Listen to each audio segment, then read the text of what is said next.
So during class, the day before Thanksgiving break, we spent half of the class reviewing our vocabulary for the universe, and then the rest of the class, I talked about my experience as a scientist. So the following slides are what I presented during class and explained a little bit about my experiences working as a scientist. So the first scientist job I had was researching rat brains. It was an internship, so it was a part of my college education. And I worked in a lab where we were looking at for a specific part in the rat brain. It's called the nucleus accumbens. It's the pleasure center of the brain. So let's say when you win Kahoot, you get candy. So every time you win Kahoot, you're expecting to get candy, right? And that part of your brain is going to light up and be very excited because it knows that when I win Kahoot, I get candy and I like candy. That's just an example of how we might relate to that. The rats that we were working with, these are not the rats, but very similar. They have this port on their backs. So this study that I was working on was looking at the effect of maternal drug use and how that affected their children's diets, right? The offspring's diets. So the mama mice were given some different types of drugs through the port, and we were looking at their offspring's brain, right? So they were given drugs for a certain amount of time, then stopped, and then we looked at their offspring's brains to see how the maternal drug use might have affected their diet, their tendency to like high-fat foods or high-sugar foods or both. So to do those tests, we had to take the rat brains that we wanted to look at, the offspring brains. They were frozen cryogenically, so they were about like negative 300 degrees Fahrenheit. We had to cut through the brain until we got to the right spot and then take a sample from that pleasure center, the nucleus accumbens. And then with that, I was able to run a bunch of tests. And I was looking for an increase in a hormone for each of the offspring rats in the nucleus accumbens region to see if there was a change in the genetics that made the rats more likely to overeat their high-fat or their high-sugar diets. So this right here is a protein well. So when your fellow was looking at some proteins, looking at the presence of it, this right here, it's called gel electrophoresis. So we took some DNA, we put it in to each of these wells here. When you turn on the machine, it pulls DNA down. So the smaller pieces of genes go all the way down here, while the bigger pieces of the genes stay up here, and it kind of separates. So you can then look to see some similarities and differences in between the different groups, the different testing groups. And this right here is a computer image of what it looks like when you are trying to figure out the genes and the proteins in a certain piece of tissue or whatever you're looking at. So you run this for a couple of hours and you get a nice pretty graph, and it will tell you, after you read the graph, increases or decreases compared to what a normal rat should look like. So in science, we use math to show our data. So this is an example of some of the proteins that I was looking at, growth hormones and other sorts of hormones. And we were able to see that there was nothing that stood out when comparing our our diets, our control group, our drug group, and our high-fat diets and high-sugar diets. Okay? So all of the graphs look about the same, so we really didn't find anything too interesting here. And then just another example, here's another way that we showed our results. You can see that there are some interesting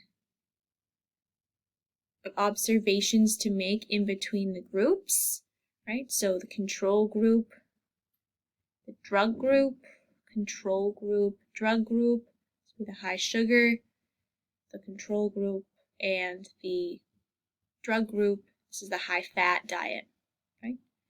So you can see that there are some outliers right here, some values that I got that don't quite fit the pattern that we have. So that's one way you can visually interpret data. So you've got to take numbers and turn it into pretty graphs. So that way you can easily show someone that might not know all about your project and kind of figure it out by looking at the graphs. So I did that for quite a few months. And then after I graduated college, I decided to work for an umbilical cord blood lab. So an umbilical cord is what attaches a mom to a baby before the baby is born. And people can choose to save the blood that's inside of the umbilical cord. That's just one of the nutrients that the baby needs from the mom. So if a client decided to do that, the doctors or nurses or midwives would fill a blood bag, so something like this, with some blood from the umbilical cord. We'd get it in the lab, we'd put it in these tubes here, we'd spin it in a centrifuge so it spins really, really, really fast.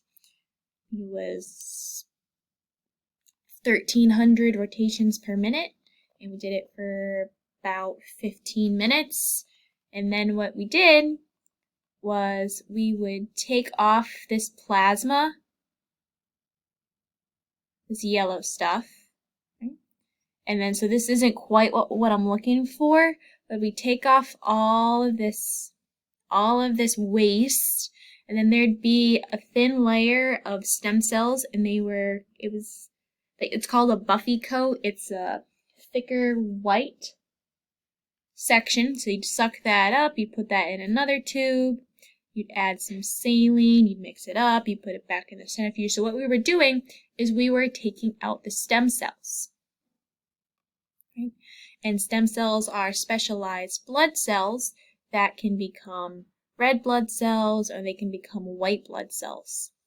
And people can use this sort of treatment to help them with blood disorders. So it's helpful for the baby and the baby's family. So when we're done taking out all the stem cells, we'll put the stem cells in blood and saline mixture into some of these tubes here and a bag like this, and we'll freeze it in tanks that store it at negative 300 degrees Fahrenheit in liquid nitrogen. Right? And here is just some of what blood stem cells can become.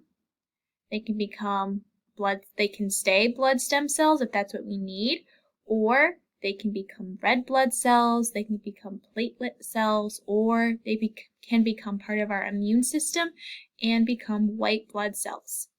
So storing blood stem cells is very important for people with diseases like leukemia, lymphoma, cancers of the blood, anemia, sickle cell. So when your blood cells aren't quite sphere like this, they're kind of like a crescent moon. Right?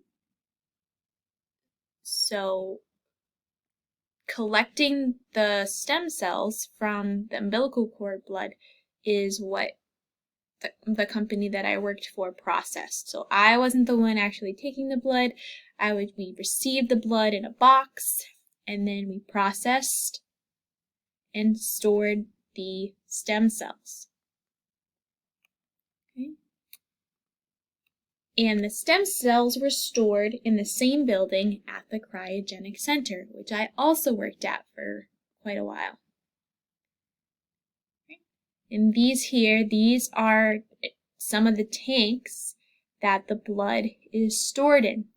So we've got the bags, the vials that are stored in these tanks, and we also stored other types of tissue, reproductive tissue and other tissue that other scientists for other companies needed to store, because the company, New England Cryogenic Center, is one of the biggest and longest run family companies in this area. So there's really not many other cryogenic repositories, storage centers around here.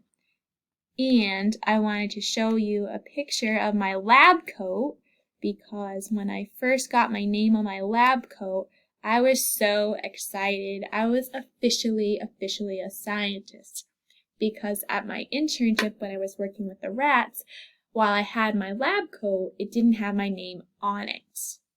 So it was really exciting to actually get my own lab coat with my own name on it.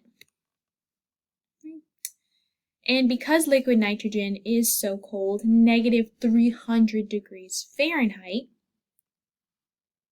you have to wear special gear. And this is what it looks like.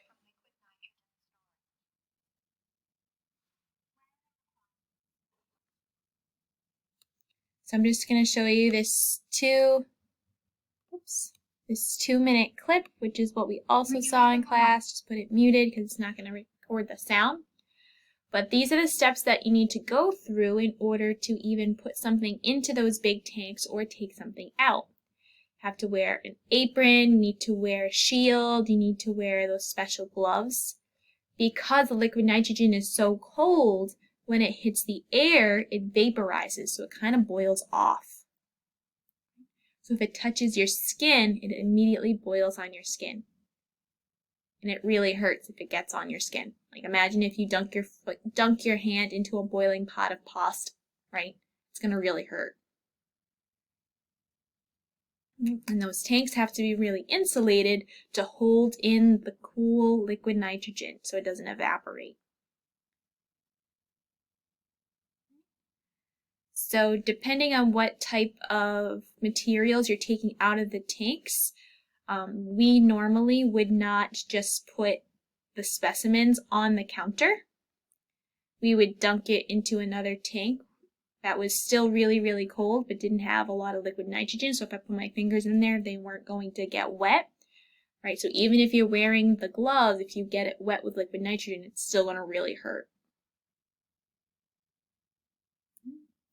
And the whole process that he's doing, typically you would do it as fast and efficiently as you could without making mistakes, because you want to make sure that the samples are still staying within the acceptable range. So if they're staying colder than negative 160 degrees Celsius, which is around negative 290 Fahrenheit. And those machines can autofill, so they automatically can fill themselves with the liquid nitrogen. And very importantly, recording everything you're doing in somewhere in a logbook, right? So if you're taking specimens out, you want to make sure that you've made a note somewhere so everyone knows that you've taken something out. But that is what I did in a nutshell as my background as a scientist.